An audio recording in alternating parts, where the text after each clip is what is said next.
It's certainly not unusual to see pollution signs up and down the coast of Imperial Beach. Thanks to our polluting neighbors to the south, it happens all the time. But this time is different. This time, the San Diego County Health Department is using a brand new testing system, a system that even hardcore environmentalists are now questioning, but not getting any answers. The County of San Diego implemented a DNA-based testing system. We've known that was going to come. We knew there probably would be more pollution. I think we were being concerned more about the rollout, the lack of involvement of the city of IB, the city of Coronado, the state, and the U.S. Navy in that, and more importantly, concerned about the thresholds. If the thresholds are really set correctly to protect the public and allow beach recreation. I think that's especially been the case in Coronado when you've seen north wind and north swell 4 days into that, and then the beach closed still in Coronado. And so the problem is for over a month been asking the county to sit down with us and meet with us, and today we still haven't had that meeting. As a result of this new testing system, the junior lifeguard program in IB has been canceled on the beach. It's been moved over to the bayside on the Silver Strand, where apparently the water is cleaner.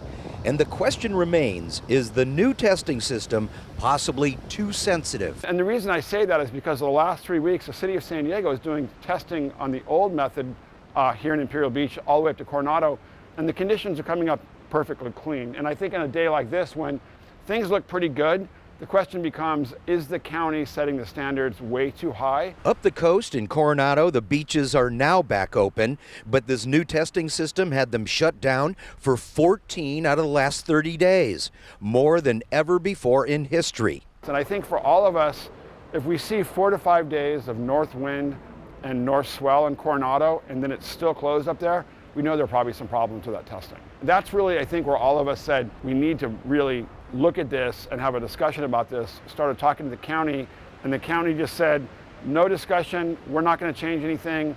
It's someone else's responsibility, and we're all like, that's never happened before. While this is an area that is sadly used to being shut down because of Mexican sewage, it has never impacted the area quite like this. This new testing system is now directly affecting the training procedures for Navy SEAL Team 5, which is based in Coronado. Our Navy SEAL beaches have been closed, City of IB has been closed, Coronado's been closed, two California State Park beaches are closed, so this is a huge crisis. It's a national security crisis, and again, it's just a tragedy that the County of San Diego doesn't respect cities, the United States Navy, and California State Parks enough to put us in a room and just talk this through to make sure that we're doing our best to protect public health, but also assure that we're not setting the standards or thresholds too high so people can't use the water when it should be open. Now, according to the mayor, essentially about a year and a half ago, he was canceled by certain members of the county supervisors after he complained about the rollout of the vaccines about a year and a half ago. And ever since then, apparently nobody is picking up his phone calls over at the county administration building, and that lasts up until this day. He told me something very interesting earlier today. He says he can pick up the phone and call the governor of Baja, Mexico, a lot easier than he can pick up the phone and call his own representative right here in San Diego. We're in Imperial Beach. Dan Plant, KUSI News.